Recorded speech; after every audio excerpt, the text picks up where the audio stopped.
Hello guys, आप सभी साथियों का स्वागत है आपके अपने यूट्यूब चैनल परीक्षा वीर पर। देखो यार, एक चीज मैं बताऊं, जैसे ही फर्स्ट सेमेस्टर का जो है पेपर खत्म हुआ, पता नहीं क्या दिक्कत है, क्या प्रॉब्लम है कि तुरंत मेरे यहाँ लाइट भी खराब हो गई। लाइट सही हुई तो उसके बाद में पता लगा वाईफाई का नेटवर्क गायब हो गया।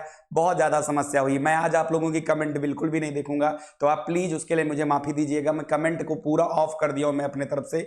मैं कमेंट इसलिए नहीं देखूंगा क्योंकि कमेंट देखने से ना टाइम वेस्ट होता है, और कहीं ना कहीं जो यहाँ पर आज जो क्लास है ना वो बहुत इंपॉर्टेंट है, तो हम लोग इनको जल्दी जल्दी से निपटाते हैं। सभी लोग जितने भी साथी हैं सभी को मेरी तरफ से हार्दिक स्वागत है इस चैनल पे। तो प्लीज सभी लोग पहले चैनल को सब्सक्राइब कर लें, बेल आइकन को दबा दें, और ये मत सोचिए कि थर्ड सेमेस्टर है यार, फोर्थ सेमेस्टर में भी आपको दमदार तैयारी कराई जाएगी। ठीक है, चलिए फिलहाल यही हुआ कि थोड़ी तबीयत नहीं सही रही, गला खराब हुआ, लेकिन ठीक है, अब ठीक है तो क्लास करते हैं। बहुत सिंपल आता है कंप्यूटर आपका, बहुत सिंपल आता है। आपके कंप्यूटर में 25 नंबर आते हैं ना, उसमें से 10 नंबर तो ऐसे होते हैं ना कि जो तुमको पहले बस पता है, जैसे इंटरनेट की क्या उपयोगिता है, ऑनलाइन कम्युनिकेशन के क्या लाभ हैं, ऑनलाइन शिक्षा से क्या लाभ है। इन सब चीजों को ना तुम आराम से बना के लिख ले जाओगे। मतलब कि 2-2 नंबर वाले जितने भी क्वेश्चन आते हैं ना वो तो बिल्कुल हलवा आते हैं, उसमें तो कोई दिक्कत नहीं है।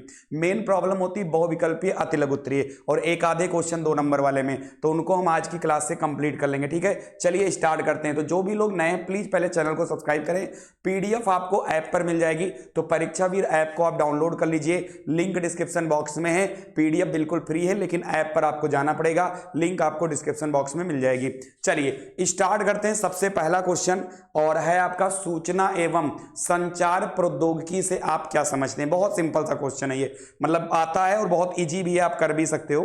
तो वह तकनीकी जिसके अंतर्गत किसी विषय का ज्ञान जो धरती पर कहीं भी उपलब्ध है, वह किसी व्यक्ति द्वारा किसी भी समय किसी को भी उपलब्ध कराया जाता हो, तो उसे सूचना एवं संचार प्रौद्योगिकी कहते हैं। सिंपल सा आपको याद रखना है कि इस धरती पर, इस धरा पर कहीं भी कोई भी ज्ञान है, किसी भी व्यक्ति के द्वारा किसी भी समय, रात में 2 बजे फोन मिलाकर अपने बाबू सोना को बता दो कि बाबू ने खाना खाया कि नहीं खाया। ठीक है, आराम से आप बता सकते हो, तो इसी को हम लोग सूचना एवं संचार प्रौद्योगिकी कहते हैं। ठीक है, सेकंड हमारे पास क्या है कि संचार से आप क्या समझते हैं। आ जाओ देखते हैं। संचार का अर्थ होता है 2 या 2 से अधिक व्यक्तियों के मध्य विचारों, अनुमानों के आदान प्रदान से है। वर्तमान समय में तार, टेलीफोन, टेलीविजन तथा रेडियो आदि ने विचारों के संप्रेषण को अधिक सुलभ बना दिया। संचार का मतलब क्या होता है कि 2 या 2 से अधिक व्यक्ति किसी भी माध्यम से अगर अपनी सूचनाओं को एक स्थान से दूसरे स्थान पे पहुंचाते हैं,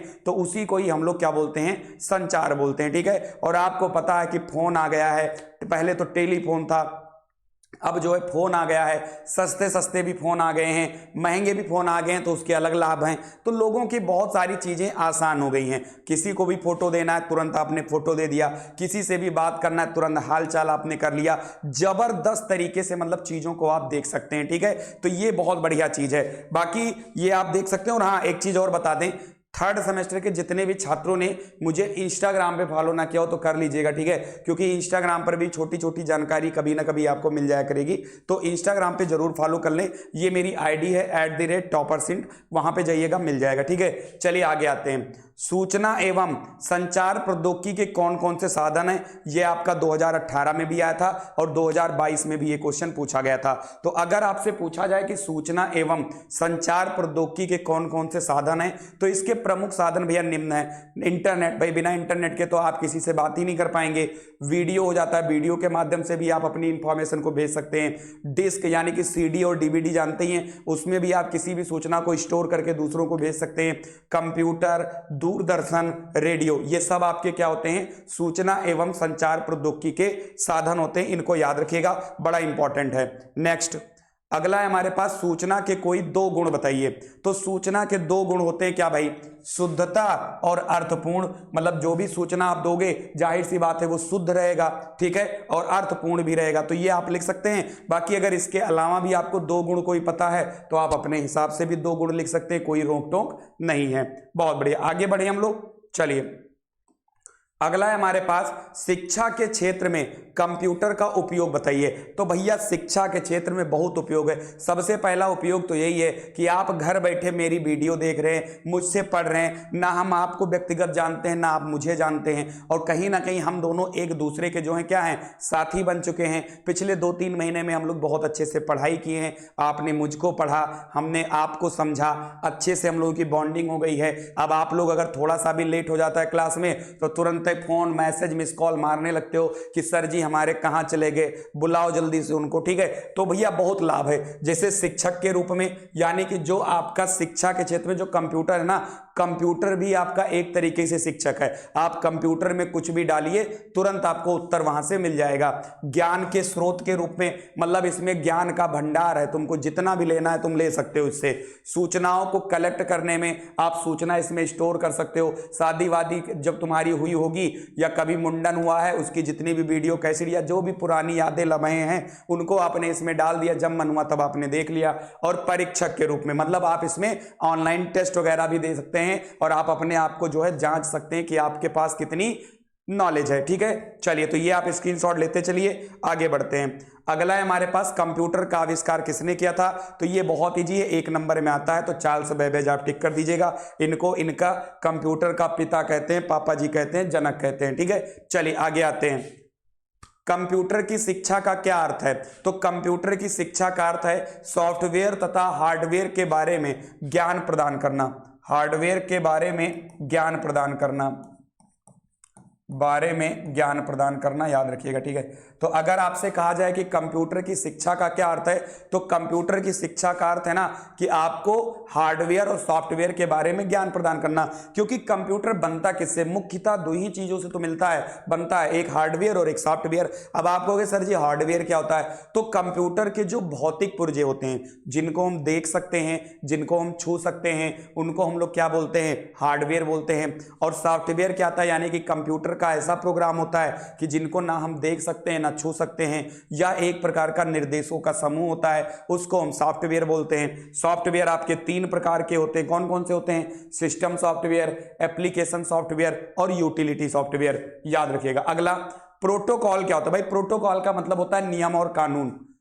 भाई प्रोटोकॉल का हिंदी अर्थ होता है नियम कानून, मतलब किसी भी चीज को चलाने के लिए आपको कुछ नियम और कानून फॉलो करने होते हैं, उसी को ही प्रोटोकॉल कहते हैं। 2016 में क्वेश्चन आया था। तो प्रोटोकॉल नियमों एवं निर्देशों का समूह होता है जो कंप्यूटर पर किसी भी कार्य को करने के लिए आवश्यक होता है, ठीक है। मतलब प्रोटोकॉल नियमों एवं निर्देशों का समूह होता है जो कंप्यूटर पर किसी भी कार्य को करने के लिए क्या होता है, आवश्यक होता है। बहुत ज्यादा इंपॉर्टेंट है भाई मेरे। आगे बढ़ते हैं। अगला सर्वर का क्या अर्थ होता है। फिलहाल यहाँ पे सर्वर गलत लिखा हुआ है, सर्वर ऐसे लिखा होता है। देखो सर्वर की परिभाषा यहाँ कुछ लिखी हुई है, बट मैं आपको बता दूं सर्वर क्या होता है। एक बड़ा सा कंप्यूटर होता है और इस कंप्यूटर में ना छोटे छोटे बहुत सारे कंप्यूटर जुड़े होते हैं। तो ये जो छोटे छोटे कंप्यूटर होते हैं ना, ये डाटा को, जैसे ये बड़ा वाला जो कंप्यूटर होता है इसमें बहुत सारे डाटा भरे हुए होते हैं, तो जो ये छोटे छोटे जो कंप्यूटर होते हैं ना, इनसे डाटा प्राप्त करते हैं कि हे बड़े भैया हमको थोड़ा सा डाटा दे दो, यानी जब इनको जरूरत पड़ेगी वो इनसे डाटा को ले लेते हैं। और जो ये बड़ा वाला कंप्यूटर होता है ना, इसी को ही हम लोग सर्वर बोलते हैं। भाई मेरे याद रखिएगा। तो सर्वर सेवकों का नेटवर्क होता है, मतलब क्लाइंट का नेटवर्क, ये सब आपके क्लाइंट होते हैं और इनका नेटवर्क आपका डाटा होता है। तो सर्वर सेवकों का नेटवर्क होता है जो सेवकों को जोड़ने व सूचना आदान प्रदान करने का कार्य करता है। मतलब ये डाटा होता है, डेटा मतलब सूचना, और ये सूचना का आदान प्रदान आपका यहां से होता है, ठीक है। तो ये आपका सर्वर होता है, याद रखिएगा अच्छे तरीके से। पीडीएफ मिल जाएगी, ऐप पर जाकर ले लीजिएगा। अगला कंप्यूटर सिस्टम के अंग कौन कौन से हैं, मतलब कंप्यूटर सिस्टम में कौन कौन से अंग होते हैं। बहुत सिंपल है। तो भाई कंप्यूटर में डाटा होता है, कंप्यूटर हार्डवेयर होता है, कंप्यूटर में सॉफ्टवेयर होता है, कंप्यूटर प्रयोगकर्ता मतलब जो कंप्यूटर चलाता है वो भी उसका अंग होता है, और गाइडलाइंस और विधियां कि आपको कंप्यूटर कैसे कब और कितना चलाना है, मतलब जो किस तरीके से चलाना है, गाइडलाइन भी उसमें होती है, याद रखिएगा, इंपॉर्टेंट होता है। अगला अगला क्या है हमारे पास, सूचना एवं संचार प्रौद्योगिकी के कौन कौन से साधन हैं। तो सूचना एवं संचार प्रौद्योगिकी में इंटरनेट है, वीडियो है, डिस्क है, कंप्यूटर है, दूरदर्शन, रेडियो, टेली कॉन्फ्रेंसिंग आदि, ये सब क्या होते हैं, सूचना एवं संचार प्रौद्योगिकी के मुख्य साधन होते हैं। इनको आप याद रखिएगा अच्छे तरीके से, ठीक है ना भाई मेरे। आगे बढ़ते हैं। अच्छा ये देखो फुल डुप्लेक्स मोड क्या होता है। देखो एक होता है हाफ डुप्लेक्स मोड, एक होता है फुल डुप्लेक्स मोड। अब हाफ डुप्लेक्स मोड क्या होता है, हाफ डुप्लेक्स का मतलब होता है कि एक समय पर एक ही लोग बात करें। मतलब जैसे होता है ना कि कुछ लोग रिकॉर्डेड मैसेज भेज देते हैं कि हेलो क्या कर रहे हो, खाना खाया कि नहीं खाया, समय पाना तो जवाब देना, उन्होंने रिकॉर्ड करके भेज दिया। अब सामने वाले को जब टाइम मिला तो उसने रिप्लाई किया कि हाँ हमने खाना खाया कि नहीं खाया, मतलब जैसे वॉकी टॉकी वगैरह होता है ना, तो उस तरीके से चीजें होती हैं। और जो फुल डुप्लेक्स होता है इसमें आप एक साथ दो से अधिक लोगों से बात कर सकते हो। जैसे फोन पे आप बात करते हो, आपने फोन पे कहा हेलो जी क्या कर रहे हो, तो उधर से जवाब आ गया तुरंत, हाँ मैं ये कर रहा हूं, मैं वो कर रहा हूं। तो हाफ डुप्लेक्स का मतलब होता है कि एक समय पर आप मैसेज भेजिए, सामने वाले को जब टाइम मिलेगा तो वो आपको रिप्लाई करेगा। लेकिन जो फुल डुप्लेक्स होता है इसमें बातचीत चलती रहती है, आपने पूछा उन्होंने तुरंत जवाब दिया, तो फुल डुप्लेक्स यही होता है। तो फुल डुप्लेक्स से तात्पर्य सूचना के साथ एक ही समय पर प्राप्तकर्ता व प्रदान करता है कि वार्तालाप या सूचना के आदान प्रदान से, मतलब इतना याद रखिएगा कि इसमें सूचना का आदान प्रदान एक ही साथ चलता रहता है, इसी को हम फुल डुप्लेक्स मोड कहते हैं। उम्मीद है आपको याद हो जाएगा ये एग्जाम में। ये देखिए कुछ फुल फॉर्म है जो आपके प्रीवियस ईयर में पूछे गए हैं।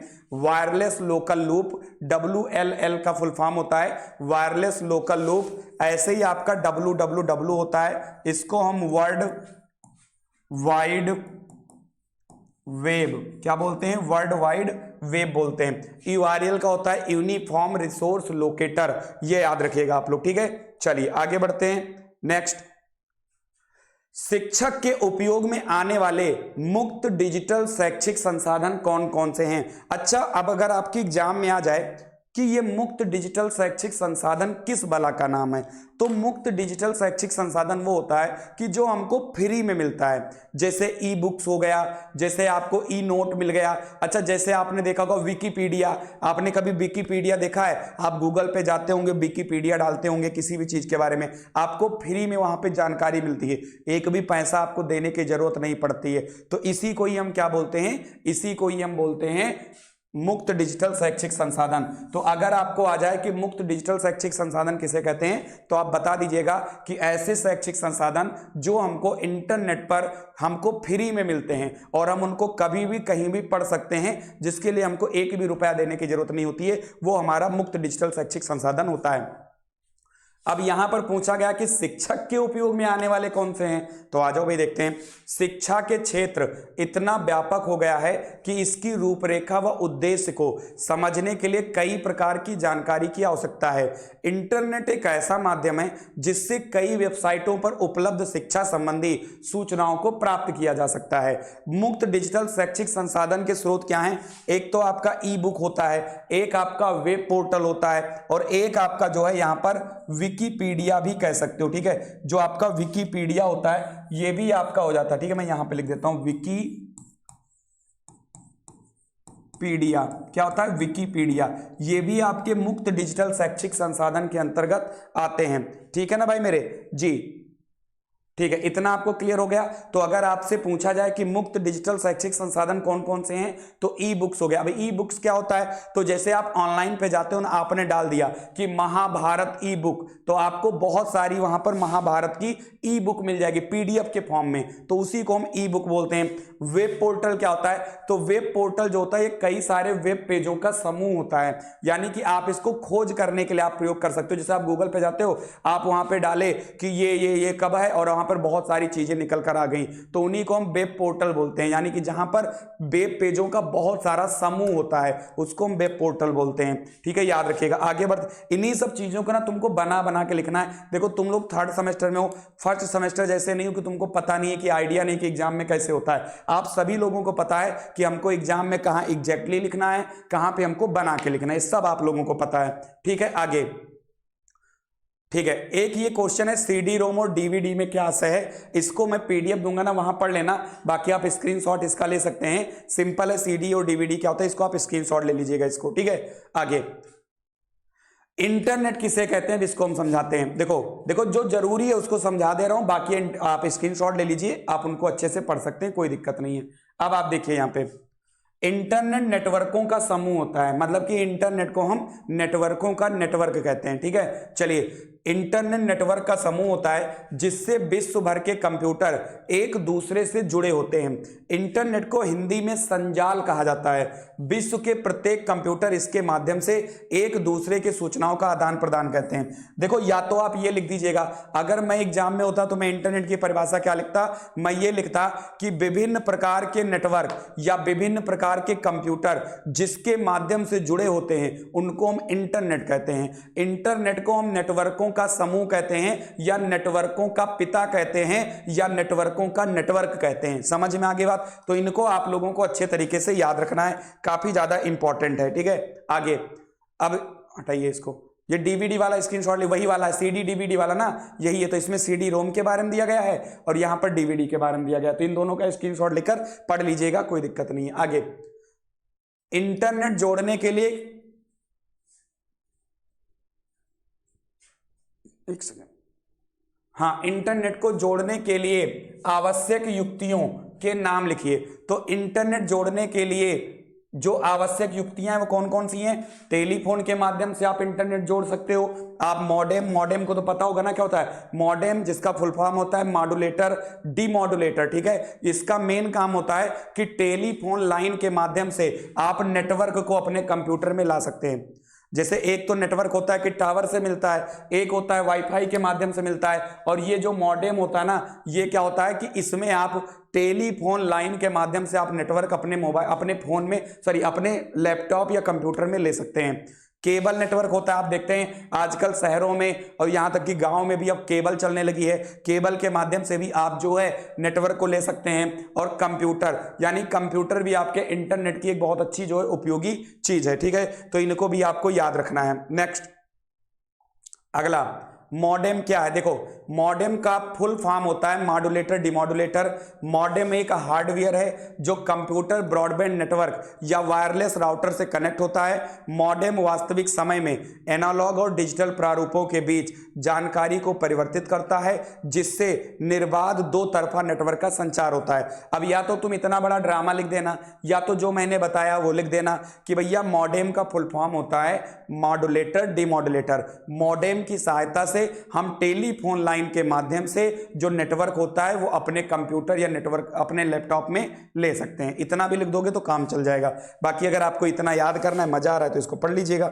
चलिए अगला जो हमारे पास है कि सर्च इंजन से आप क्या समझते हैं। तो सर्च इंजन, यार ये चीजें तुम बना के एग्जाम में लिख सकते हो कि सर्च इंजन क्या होता है। आसान भाषा में समझे तो सर्च इंजन एक ऐसा सॉफ्टवेयर सिस्टम है जो वर्ल्ड वाइड वेब पर मौजूद वेब पेज तक पहुंचने का माध्यम बनता है। सर्च इंजन पर कीवर्ड टाइप करने के साथ ही उस कीवर्ड से जुड़े सभी वेब पेज की लिस्ट यूजर के स्क्रीन पर आ जाती है। अब या तो तुम इतना ड्रामा लिखना, ठीक है, पीडीएफ में तो तुमको ये ड्रामा ही मिलेगा, बाकी जो मैं बता रहा हूं सुनिए। सर्च इंजन एक ऐसा सॉफ्टवेयर प्रोग्राम होता है जिनके माध्यम से हम विभिन्न प्रकार की जो जानकारियां होती हैं वो हम सर्च कर इकट्ठा कर सकते हैं, हम पता लगा सकते हैं। तो आप अपने तरीके से बना के इनको लिख दीजिएगा। बाकी अगर आपको इतना पढ़ना है तो आप स्क्रीनशॉट इनका ले सकते हैं। सर्च इंजन के बहुत सारे जो है यहां पर एग्जाम्पल होता है कि देखो यहां पर ये बताया गया है कि जैसे हम लोग कौन कौन सा यूज करते हैं, गूगल यूज करते हैं, याहू यूज कर सकते हैं, ठीक है, बाइडू यूज कर सकते हैं। लेकिन यहां पर जो चीन है ना,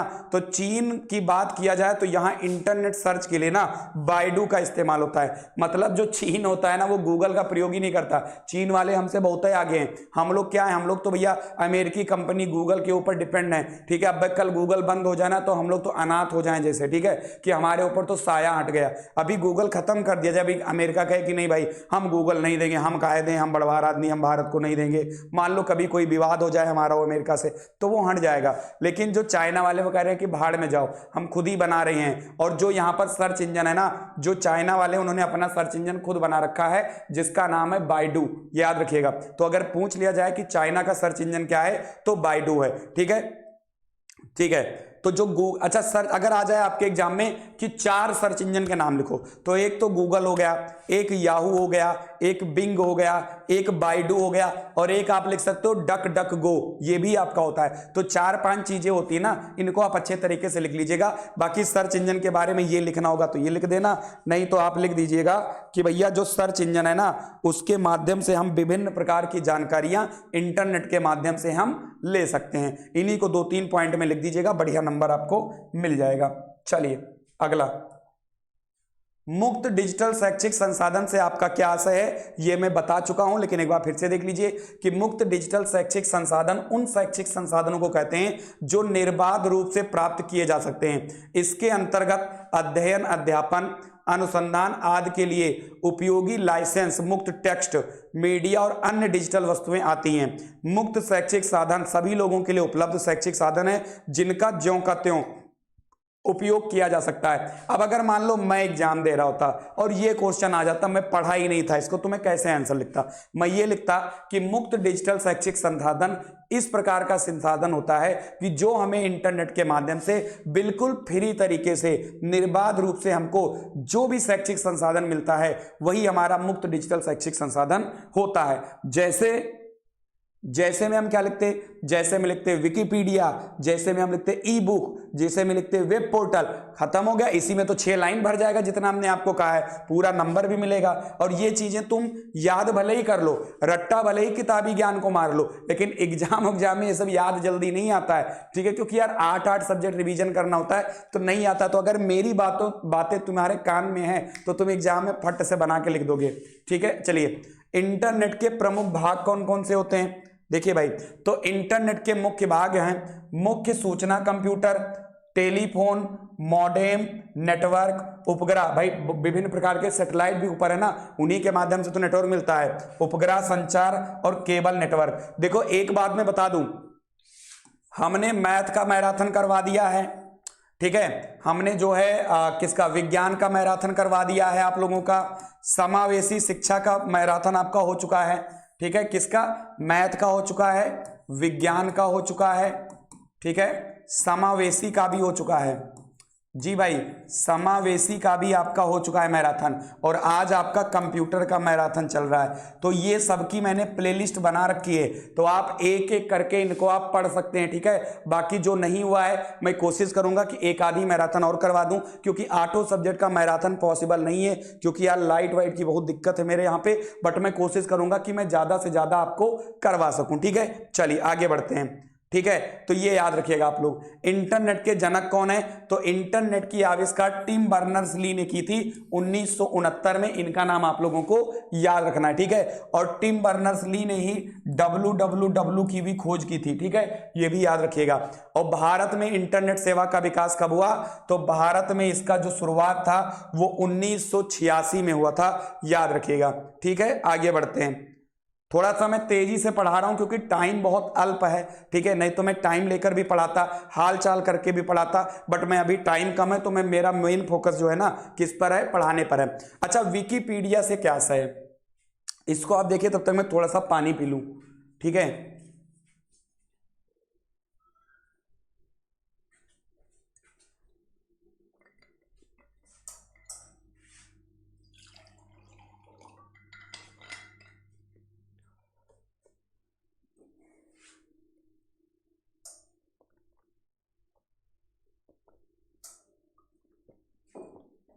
चलिए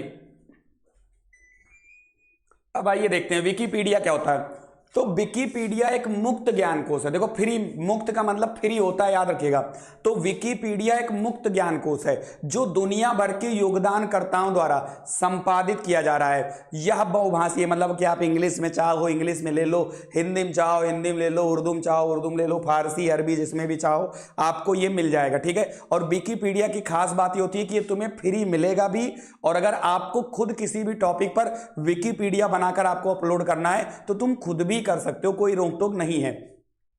यह बहुभाषी वेब आधारित मुक्त सामग्री ज्ञानकोश परियोजना है। विकिपीडिया शब्द दो शब्दों विकी तथा एनसाइक्लोपीडिया से बना हुआ है। तो विकिपीडिया आप लिख सकते हो कि विकिपीडिया क्या होती है, एक मुक्त यानी फ्री ज्ञानकोश है जो दुनिया भर के योगदानकर्ताओं द्वारा संपादित किया जा रहा है। अब योगदानकर्ता में तुम भी हो सकते हो, अगर तुम्हारा मन करता है तो आप भी डाल सकते हैं विकिपीडिया पे। जैसे मान लो मुझे स्वामी विवेकानंद जी पर विकिपीडिया बनानी है, तुम खुद बना के डाल सकते हो। जैसे आपको आपके शिवम सर पर विकिपीडिया लिखनी है तो तुम शिवम सर के बारे में सारी जानकारी लिख सकते हो कि इनका जन्म कौन कब हुआ, मम्मी पापा कौन है, इनकी पढ़ाई क्या क्या है, इन्होंने कब सारी चीजें तैयार की, तो तुम लिख सकते हो। तो तुम्हें ये फ्री में मिलेगा भी और तुम फ्री में इनको दे भी सकते हो, तुम खुद संपादित कर सकते हो इसको। यही हमारा विकिपीडिया होता है। जो चीजें मैं बोल रहा हूं अगर आपको ये चीजें याद हैं तहलका मचाओगे भाई मेरे, याद रखना इस चीज को। चलिए, ऑनलाइन चैटिंग किसे कहते हैं। अब तुम अगर इसको ना लिख पाए ना तो तुम चार तमाचा खुद ही मार लेना अपने मुंह पे, क्योंकि मैं मारूंगा यार तो मेरे हाथ में दर्द होगा। ठीक है, न्यूटन का थर्ड लॉ है ना कि अगर किसी को मारोगे तो आपको भी दर्द होगा, तो मैं मारूंगा नहीं। दिन भर बैठ के चैटिंग करते हो हैं, बुआ से, फूफा से, जीजा से, दीदी से, बाबू से, सोना से हैं। अब अगर तब भी तुम ना कर पाओ भाई तो क्या किया जाए बताओ। अब ऑनलाइन चैटिंग का होता है भैया हमारा, देख लो। ऑनलाइन चैटिंग के निम्नलिखित लाभ हैं। इस प्रक्रिया से शिक्षकों को कंप्यूटर एवं इंटरनेट के बारे में ज्ञान प्राप्त होता है, क्योंकि यह इसके मुख्य तत्व होते हैं। ऑनलाइन चैटिंग से व्यक्ति को टाइपिंग का भी ज्ञान प्राप्त होता है। ठीक है, टाइपिंग का ज्ञान क्या प्राप्त होगा, मतलब जीएम का मतलब गुड मॉर्निंग होने लगा। ठीक है, जीएन का मतलब गुड नाइट होने लगा। तो कितनी बढ़िया बढ़िया चीज 60 की आपको पता लग रही भैया। ठीक है, कुछ तो ऐसी की हैं कि क्या ही बताएं, समझे में नहीं आ रहा। एक लोग तो हमको ऐसा मैसेज टाइप किए कि उसको डिकोड करने में हमको 3 दिन लग गया। ठीक है, बाद में पता लगा कि इसका मतलब क्या होता है भाई मेरे। स्टार्टिंग में तो भैया ये तो हमको जिंदगी में नहीं समझ में आया। कुछ लोग ये टाइप कर देते हैं TYSM। ठीक है, हमको तो पहले लगा किसी ने गाली भेजा है हमको, हम तो उनको दौड़ाने ही वाले थे। तो को बाद में पता लगा गूगल किए कि अरे अब तो सभी को पता है कि ये क्या होता है, लेकिन जब स्टार्टिंग में ये सब आया तब नहीं समझ में आता था भाई क्या है। ठीक है, तो ऑनलाइन चैटिंग में व्यक्ति को लिखित विचार प्राप्त होते हैं, उन्हें भविष्य की आवश्यकता के लिए सुरक्षित भी रख सकता है। भाई अगर आपने ऑनलाइन टाइपिंग किया, किसी ने स्क्रीनशॉट ले लिया तो तुम मुकर नहीं सकते हो। तुम ये नहीं कह सकते हो कि तुमने ये नहीं कहा था। भाई जैसे फोन पे किसी से बात करोगे तो लोग कहेंगे तुमने मुझसे कब कहा था, गवाही दिलाओ, किसी ने सुना था तुमने ये कहा था। लेकिन अगर उसने टाइप करके कुछ भेज दिया ना भैया, तो तुम उसका स्क्रीनशॉट ले लोगे तो उनको कभी भी आप बता सकते हो कि नहीं नहीं आपने कहा था हमको ये चीज। ठीक है, चलिए आगे।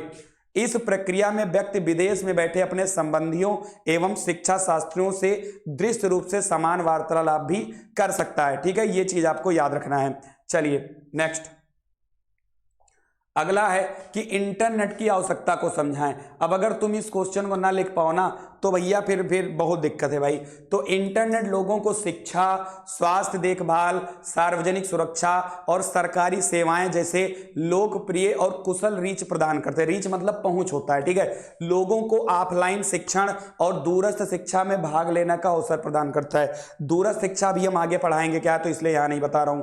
उद्यमियों और छोटे घरेलू और व्यापारिक साझेदारों को बड़े निगमों के साथ प्रतिस्पर्धा करने का अवसर देता है। सुदूरवर्ती इलाकों के प्रतिभागियों स्वास्थ्य सेवाओं से जोड़ा गया है। क्षेत्र को सरकारी सेवाएं अधिक आसानी से उपलब्ध हैं। तो हर एक चीज आपको इंटरनेट के माध्यम से लिख सकते हो। मुझे नहीं लग रहा कि तुम इतने बड़े डम्ब नहीं हो कि तुम इसको ना लिख पाओ कि इंटरनेट की क्या उपयोगिता है। आप अपने आराम से सब कुछ कर सकते हो कि इंटरनेट के माध्यम से हम घर बैठे जब भी चाहें फ्लाइट की टिकट बुक कर लें, ट्रेन की टिकट बुक कर लें, हम अपने मामा से बात कर सकते हैं, हमको पढ़ाई करनी होती है हम इंटरनेट के माध्यम से पढ़ाई भी कर सकते हैं। मतलब तुम हर एक चीज आराम से लिख सकते हो। अगर कोई अस्पताल में एडमिट है तो हम इंटरनेट ऑनलाइन वीडियो कॉल के माध्यम से हम उनसे बात करके हालचाल भी कर सकते हैं। बहुत सारी चीजें जो है यहाँ पे पॉसिबल हो चुकी है इसके माध्यम से। ठीक है, नेक्स्ट, हैकर्स क्या हैं। हैकर्स वो होते हैं ना जो एक तरीके का आपराधिक कृत्य करते हैं, जो आपके फोन या आपके लैपटॉप या आपके पीसी से आपके डाटा को चुराने का काम करते हैं, उन्हीं को ही हैकर्स बोलते हैं। अब इनको किताबी भाषा में क्या लिखा है सुनो। आमतौर पर इस्तेमाल की जाने वाली हैकिंग परिभाषा किसी खाते या कंप्यूटर सिस्टम का तक अनधिकृत पहुंच के माध्यम से डिजिटल उपकरणों और नेटवर्क से समझौता करने का कार्य है। यह आमतौर पर साइबर अपराधियों द्वारा अवैध गतिविधि और डेटा चोरी से जुड़ा हुआ है। तो ये हो गया किताबी भाषा। हमको एग्जाम में लिखना होता तो क्या लिखते कि हैकर्स एक प्रकार के क्या होते हैं, डाटा चोरी करने वाले होते हैं, जो अनाधिकृत तरीके से या अनऑथराइज्ड तरीके से हमारे फोन या लैपटॉप से डाटा चोरी करने का काम करते हैं। इस तरीके से एक तरीके के साइबर अपराधी कहलाए जाते हैं। तो इनको आप ऐसे भी लिख दोगे ना तो आपको बढ़िया नंबर मिल जाएगा।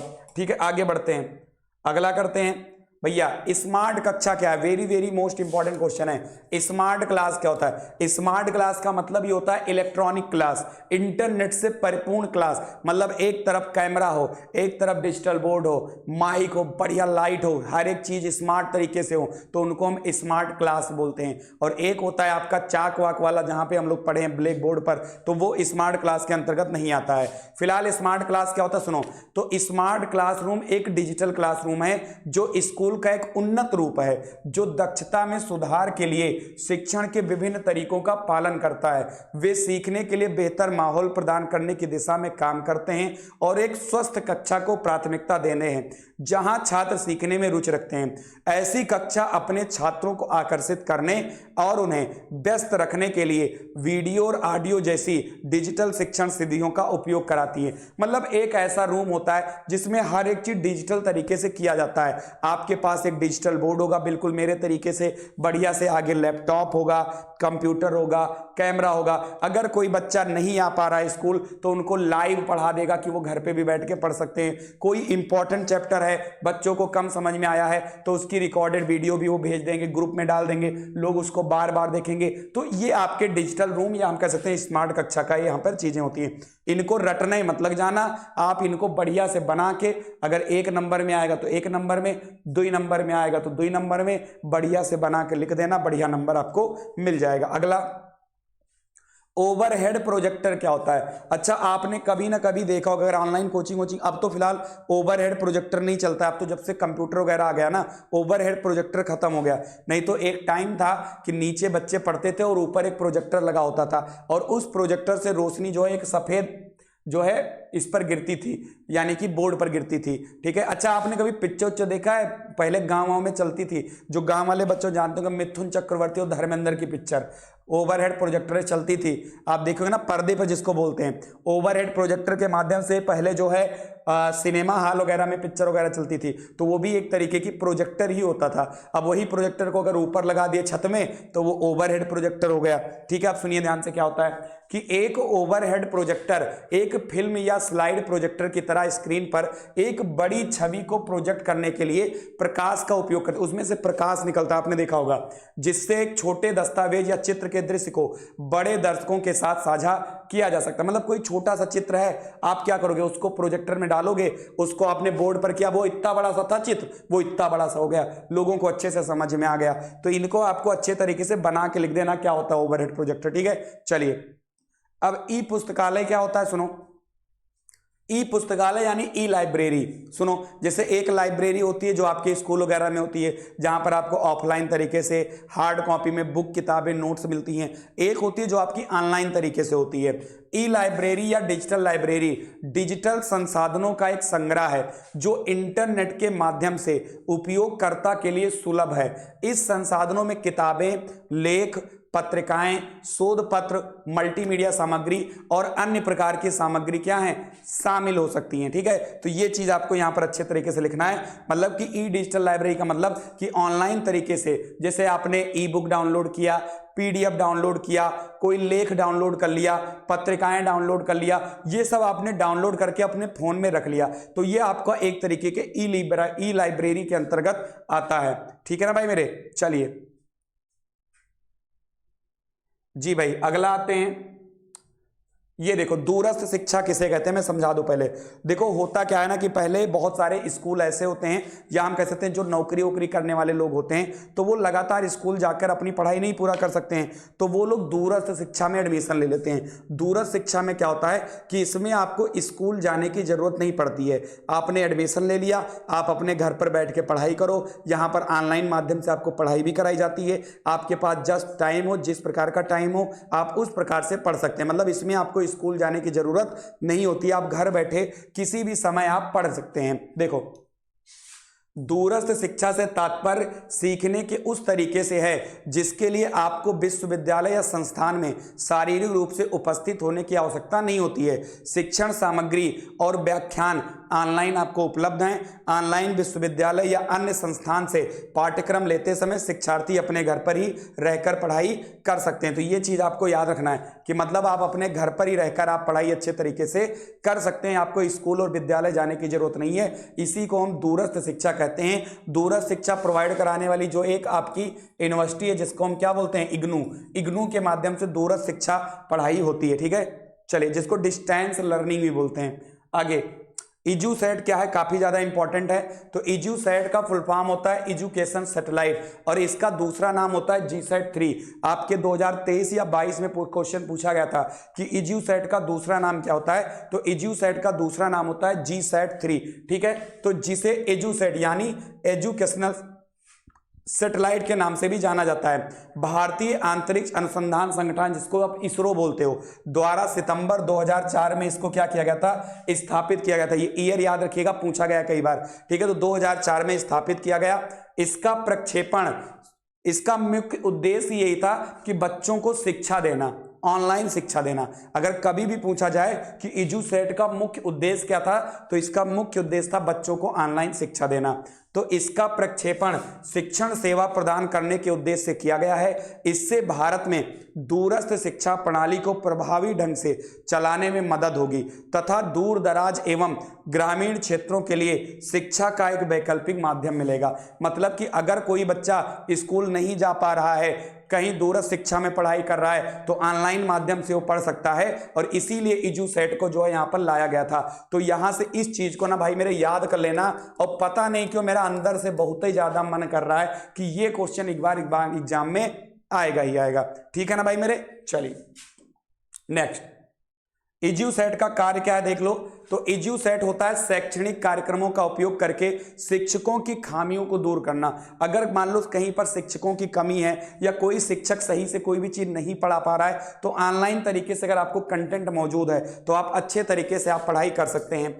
तकनीकी का प्रभावी ढंग से उपयोग करने के लिए शिक्षकों को प्रशिक्षित करना। मतलब कोई भी टीचर है, अगर वो ज्यादा प्रशिक्षित नहीं है, ट्रेंड नहीं है, तो इसके माध्यम से वो ट्रेंड भी हो सकता है, ट्रेनिंग भी प्राप्त कर सकता है। और सभी लोगों को शिक्षा प्रदान करना, खासकर देश के दूर दराज के क्षेत्रों के बच्चे जो स्कूल या कॉलेज नहीं जा सकते हैं। तो इन्हीं सब चीजों के लिए इजूसेट लाया गया था। इनको आप अच्छे से पढ़ लीजिएगा, एग्जाम के लिए इंपॉर्टेंट है। अगला जो है काफी ज्यादा इंपॉर्टेंट है, प्रसार भारती क्या, ये भी बहुत ज्यादा इंपॉर्टेंट है। सुनो ध्यान से, देखो देखो, प्रसार भारती देश का एक लोक सेवा प्रसारक है।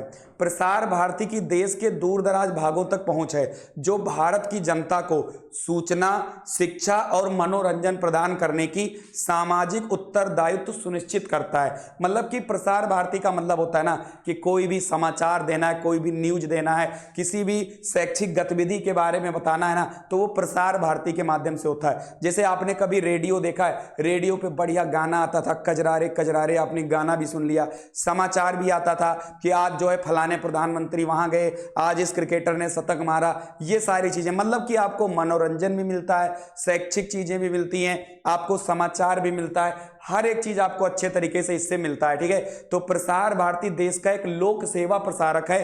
प्रसार भारती की देश के दूर दराज भागों तक पहुंच है। दूर दराज मतलब गांव में भी पहुंच है, वहां पे लाइट बत्ती नहीं तो लोग रेडियो के माध्यम से सुनते हैं। ठीक है, तो दूर दराज इलाकों तक भी इसकी पहुंच है, जो भारत की जनता को सूचना, शिक्षा और मनोरंजन प्रदान करने की सामाजिक उत्तरदायित्व सुनिश्चित करता है। अपने दो घटक आकाशवाणी और दूरदर्शन ने रेडियो और दूरदर्शन के माध्यम से विस्तृत नेटवर्क बना लिया है। मतलब कि जो आपका प्रसार भारती है ना, इसके दो घटक हैं, एक क्या है आकाशवाणी और एक है दूरदर्शन। ठीक है, ने रेडियो और दूरदर्शन के माध्यम से विस्तृत नेटवर्क बना लिया है। तो जो दूरदर्शन होता है ना, ये भी आपके प्रसार भारती के अंतर्गत ही आता है। अब प्रसार भारती की स्थापना कब हुई, वेरी मोस्ट इंपॉर्टेंट है, 23 नवंबर 1997 को प्रसार भारती की स्थापना हुई थी। आगे अरे मजा आ रहा हो तो लाइक कर दो भाई, अगर कसम वसम ना खाए हो तो को कि आज हम लाइक नहीं करेंगे तो लाइक कर दो भाई मेरे, एक बार थोड़ा अच्छा लगेगा, है सुंदर मुंदर लगेगा लाइक कर दोगे तो।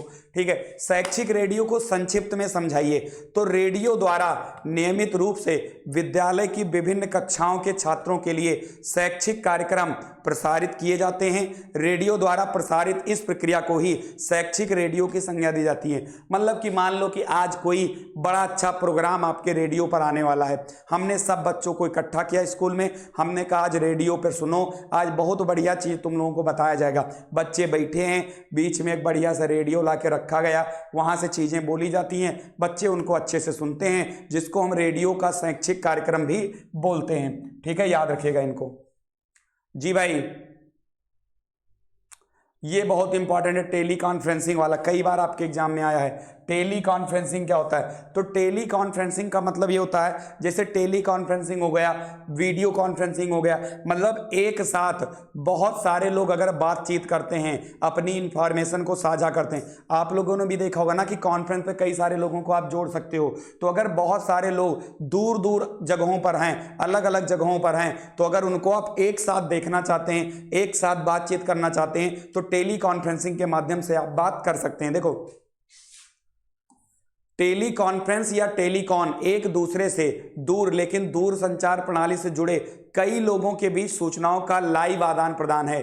टेली कॉन्फ्रेंसिंग को संदर्भित करने के लिए कभी कभी ऑडियो कॉन्फ्रेंसिंग, टेलीफोन कॉन्फ्रेंसिंग और फोन कॉन्फ्रेंसिंग जैसे शब्दों का भी प्रयोग किया जाता है। तो कॉन्फ्रेंस का मतलब ये होता है कि कई सारे लोगों को एक साथ एक ही जगह पर इकट्ठा करना।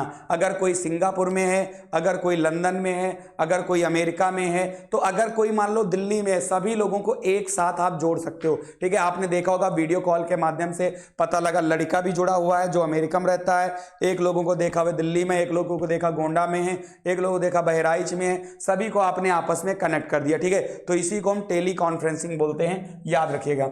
आगे, टेली कॉन्फ्रेंसिंग कितने प्रकार के होते हैं? तो 3 प्रकार याद रखिएगा। दृश्य टेली कॉन्फ्रेंसिंग मतलब वीडियो कॉल जिनको आप बोलते हो, श्रव्य टेली कॉन्फ्रेंसिंग मतलब जिनसे आप केवल बातचीत करते हो, और कंप्यूटर टेली कॉन्फ्रेंसिंग मतलब कि आपने देखा होगा कि एडोब स्कैन के माध्यम से किसी दूसरे कंप्यूटर को किसी दूसरे कंप्यूटर पर ले लिया जाता है। तो ये 3 प्रकार के होते हैं, दृश्य, श्रव्य और कंप्यूटर टेली कॉन्फ्रेंसिंग, याद रखिएगा, इंपॉर्टेंट है।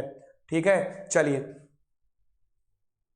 नेक्स्ट, शिकायत पोर्टल पर टिप्पणी लिखिए। शिकायत पोर्टल क्या होता है? तो यार ये नमवे से क्लियर है क्या होता है कि अगर हमको किसी भी चीज के बारे में अगर हमें कहीं पर शिकायत करनी है तो वहां पर शिकायत पोर्टल दिया होता है। जैसे मान लीजिए कि आपने परीक्षावीर ऐप को परचेज किया, परीक्षावीर ऐप पर आपको किसी भी चीज की शिकायत है या आपको किसी भी तरीके की सपोर्ट चाहिए, तो वहां पर एक पोर्टल दिया होगा, ठीक है, या फिर व्हाट्सएप नंबर दिया होगा, आपने उन पर बात किया, आपने उनसे अपने सुझाव दिए, जो भी चीजें हैं वो आप वहां पर कर सकते हैं। तो शिकायत पोर्टल का मतलब ही होता है शिकायत करना।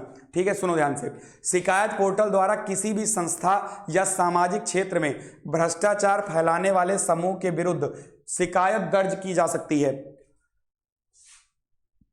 आज का उपभोक्ता भी लाइन में नहीं लगना चाहता है, वह घर बैठे ही अपने समय के अनुसार समस्याओं का समाधान करना चाहता है। इसलिए वर्तमान समय में शिकायत पोर्टल से संबंधित वेबसाइट का उपयोग व्यापक स्तर पर किया जा रहा है। मतलब शिकायत, जैसे आपने देखा होगा मुख्यमंत्री शिकायत पोर्टल, प्रधानमंत्री शिकायत पोर्टल, तो वहां पर क्या होता है कि आपको शिकायत करनी है कि मेरा वजीफा नहीं आ रहा है, मेरा जो है कॉलोनी नहीं पास हो रहा है, मेरे घर का रोड बहुत खराब है, बगल के लोग जो है यहाँ पर जमीन कब्जिया रहे हैं, तो ये सब आप ऑनलाइन शिकायत कर सकते हैं और आपको उसका त्वरित निवारण भी मिल सकता है। तो इसी को हम लोग शिकायत पोर्टल के नाम से जानते हैं। चलिए आगे बढ़ते हैं। समझ में आ रहा है ना भाई मेरे आप लोगों को? कोई भी दिक्कत परेशानी होगी तो बता दीजिएगा। थोड़ी आवाज अगर साफ नहीं जा रही होगी तो आप समझ जाइएगा कि मेरा गला खराब है। ठीक है, मेरे गला थोड़ा सा बैठ गया यार, क्योंकि बहुत मेहनत किया है मैंने पिछले 1-1.5 महीने में बहुत मेहनत किया है। ठीक है, अच्छा, टेलीविजन में कौन कौन से शिक्षा से संबंधित कार्यक्रम आते हैं? मतलब ऐसे कार्यक्रम ना जिनको बच्चे देखकर सुनकर सीखते हैं कि कुछ ना कुछ नया चीज आपको मिलता है। तो जैसे एक होता है द न्यूज रूम, इसके माध्यम से चक्रवर्ती अशोक सम्राट। अब जाहिर सी बात है अगर कोई बच्चा चक्रवर्ती अशोक सम्राट को देखेगा तो उससे उसको फायदा ही तो होगा। अशोक कौन थे, कौन कौन सा युद्ध लड़ा, फलाना फलाना फलाना। ठीक है, माही वे, द बिग थ्योरी, गुमराह, कोड रेड, ये सब जो चीजें हैं, अब कपिल शर्मा शो देखोगे तो हमें नहीं लग रहा उससे जानकारी मिलेगी, लेकिन अगर आपको किसी की बायोग्राफी जैसे डॉक्टर भीमराव अंबेडकर हो गया, ठीक है, चंद्रगुप्त मौर्य हो गया, पृथ्वीराज चौहान हो गया, ये सब चीजें देखोगे तो उससे आपको बेनिफिट मिलेगा। नेक्स्ट, ई लर्निंग क्या होता है? ई लर्निंग मतलब ऑनलाइन लर्निंग। तो शिक्षा के क्षेत्र में ई लर्निंग या ई अधिगम का उपयोग अधिक प्रभावशाली होता है। इसके द्वारा प्रशिक्षण की प्रक्रिया को भी प्रोत्साहित किया जाता है, साथ ही शिक्षक संबंधी क्रियाएं भी प्रभावशाली होती हैं।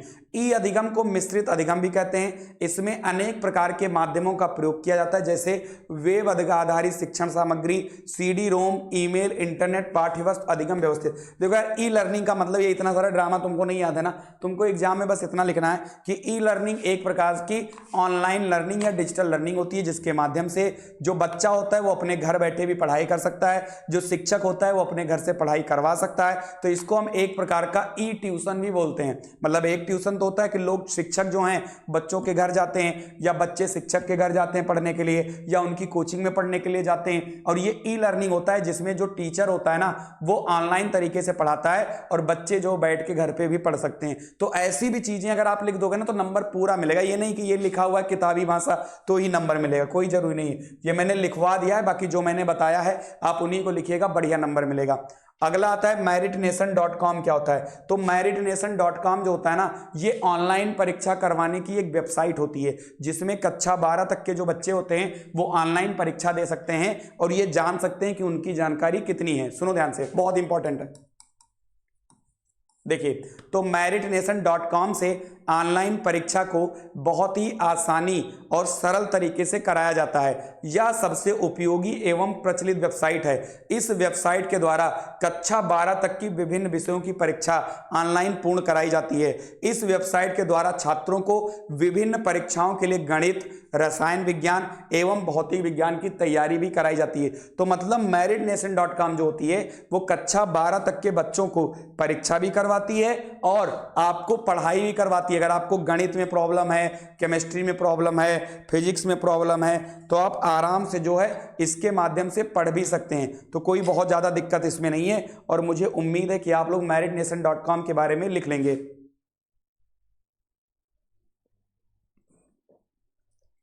चलिए आगे बढ़े हम।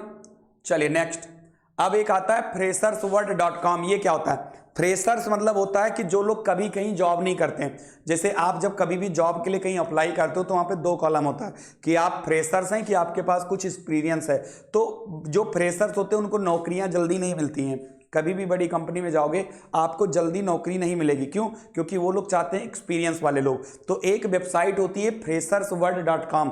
इसमें क्या होता है कि यह एक रोजगार संबंधी वेबसाइट होती है जिन पर जितने भी फ्रेशर्स छात्र होते हैं जो नया नया कौशल प्राप्त किए हैं, नया नया पढ़े हो, ठीक है, उन लोगों को यहां पर रोजगार का मौका मिलता है। इसमें छात्रों को केवल अपना बायोडाटा भेजना होता है। उसके पश्चात इस वेबसाइट द्वारा संबद्ध संस्थाओं द्वारा अपनी आवश्यकता अनुसार छात्रों को साक्षात्कार के लिए ईमेल पर सूचना भेजी जाती है। जैसे मान लो कि मैंने डीएलएड कंप्लीट कर लिया, नौकरी नहीं आ रही है और मैंने वहां पे डाल दिया कि भाई मैंने डीएलएड कंप्लीट कर रखा है, हम जो है पढ़ाने के लिए इच्छुक हैं। तो वहां पे बहुत सारी कंपनियां हम कह सकते हैं, बहुत सारे हम ऐसे कह सकते हैं कि बहुत सारे होंगे जो ऑनलाइन पढ़ा रहे होंगे या किसी भी तरीके के कोई प्राइवेट स्कूल वाले होंगे, तो वो आप पर नजर रखेंगे कि अच्छा इस बच्चे ने डीएलएड कर रखा है और मेरे यहाँ कक्षा 3 में पढ़ाने के लिए टीचर की जरूरत है। तो वो आपको ईमेल करेंगे, फोन नहीं करते, वो ईमेल पर ही आपको मैसेज भेजेंगे कि आप इस डेट को आकर यहाँ पर इंटरव्यू दे दीजिए। आप जाकर इंटरव्यू देंगे, अगर आपके अंदर सच में योग्यता होगी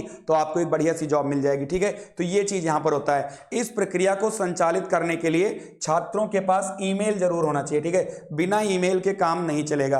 अगला देखते हैं, डिजिटल श्यामपट्ट किसे कहते हैं? अब ये जो आप मेरे स्क्रीन पर देख रहे हो यही आपका डिजिटल बोर्ड है।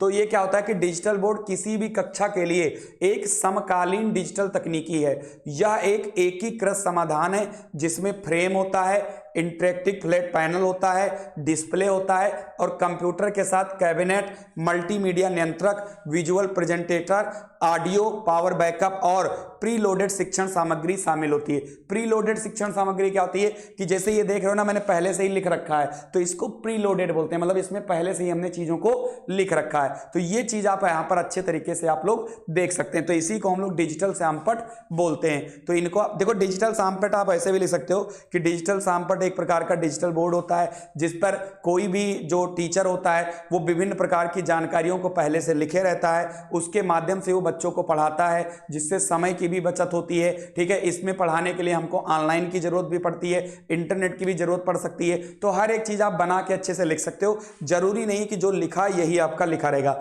देखो, अगर आप लोग आज की ये मैराथन कर लेते हो ना, तो आप लोग के बहुत अच्छे कॉन्सेप्ट क्लियर हो जाएंगे। और मैं एक चीज और भी कहूंगा कि मैंने अपने कंप्यूटर वाली प्लेलिस्ट में मैंने कई सारे प्रीवियस ईयर पेपर भी करवाए हैं, बहुविकल्पीय प्रश्न भी करवाए हैं। तो कोशिश करिएगा ना कि आप उनको एक बार देख लीजिएगा, टाइम अगर मिलेगा तो उनको एक बार जरूर देख लीजिएगा आप लोग। ठीक है, चलिए ई ट्यूशन क्या है, तो अभी अभी मैंने ई लर्निंग के बारे में बताया ना, सेम आपका ई ट्यूशन होता है, इसको आप अच्छे तरीके से पढ़ लीजिएगा। बिल्कुल जो ई लर्निंग है ना, सेम ई ट्यूशन में आपको लिखना है। अगर आपको स्क्रीनशॉट लेना है तो आप ले सकते हो, अगर आपको समझना है तो आप समझ सकते हो। चलिए आगे, नेक्स्ट, डाटा माइनिंग क्या होता है? डाटा माइनिंग का मतलब होता है कि डाटा को खोद खोद के निकालना, डाटा को खोद खोद के निकालना। डाटा माइनिंग का मतलब होता है आंकड़ों का खनन करना।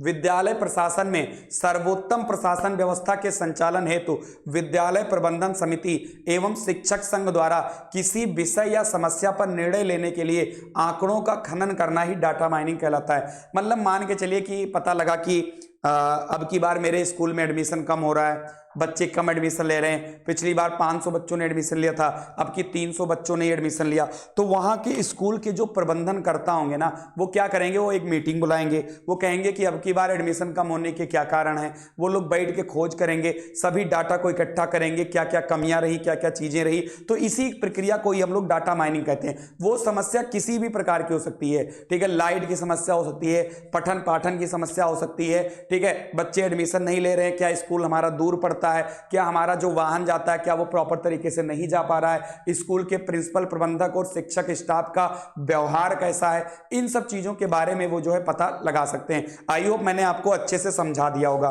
ठीक है, चलिए आगे बढ़ते हैं। जी भाई, सॉफ्टवेयर क्या है इसके बारे में जान लेते हैं हम लोग। सॉफ्टवेयर क्या है, तो कंप्यूटर से जुड़ी, मैंने बता दिया है कि सॉफ्टवेयर एक प्रोग्राम होता है जिसको ना देखा जा सकता है, जिसको ना छुआ जा सकता है। सॉफ्टवेयर निर्देशों का समूह होता है। तो कंप्यूटर से जुड़ी ऐसी युक्ति जिनको ना तो देखा जा सकता और ना ही छुआ जा सकता है। ठीक है, सॉफ्टवेयर निर्देशों के समूह को कहते हैं। ठीक है, याद रखिएगा, सॉफ्टवेयर 3 प्रकार के होते हैं, एप्लीकेशन, सिस्टम और यूटिलिटी। याद रखिएगा, आप लोग कंप्यूटर वाली प्लेलिस्ट पे जाके बहुविकल्पीय जरूर देख लीजिएगा मेरी। ठीक है, या प्रीवियस ईयर पेपर जो करवाया है उसको भी देख लीजिएगा। MS पावर पॉइंट क्या है, सुनिए ध्यान से। यह एक सॉफ्टवेयर है जो उपयोगकर्ता को अपने डेटा और जानकारी को स्लाइड के रूप में तैयार करने और व्यवस्थित करने में मदद करता है, जो विषय की स्पष्टता और संचार को बढ़ाता है। साथ ही डेटा में एक दृश्य पहलू को भी जोड़ता है, जो इसे अधिक आकर्षक और प्रस्तुत करने योग्य बनाता है। किसी भी कंपनी में अगर किसी भी चीज का प्रेजेंटेशन देना होता है तो प्रेजेंटेशंस के लिए स्लाइड बनाई जाती है, जो कि MS पावर पॉइंट के द्वारा बनाई जा सकती है। इसमें आप इमेज भी शामिल कर सकते हो, वीडियो भी शामिल कर सकते हो, एनिमेशन भी शामिल कर सकते हो। तो इन सब चीजों के माध्यम से आप अच्छे तरीके से चीजों को कर सकते हैं। ठीक है, चलिए उम्मीद है आपको समझ में आ गया होगा अच्छे तरीके से। ठीक है, PDF इसकी आपको ऐप पर मिल जाएगी। तो आपकी ये क्लास खत्म हुई। अगर आपको आज की क्लास अच्छी लगी तो लाइक करें, और इससे बाहर उम्मीद है नहीं आना चाहिए आपके एग्जाम में। बाकी मैं इतना जरूर कहूंगा कि इसके बहुविकल्पीय का पार्ट या प्रीवियस ईयर का पार्ट आप जरूर देख लें, आपको प्ले लिस्ट में आपको मिल जाएगी। कंप्यूटर वाली जो प्ले लिस्ट है ना DLED 3rd सेमेस्टर की, वहां पर आपको मिल जाएगी। ठीक है, तो वीडियो अच्छी लगी तो लाइक करें, चैनल पर नए तो सब्सक्राइब करें। और हाँ, जितनी भी मैंने और भी वीडियो करा रखी है, जैसे साइंस की मैराथन करा रखी है, मैथ की मैराथन करवा रखी है, समावेशी शिक्षा की मैराथन करा रखी है, उनको आप जरूर देख लीजिए। ठीक है, जय हिंद, जय भारत।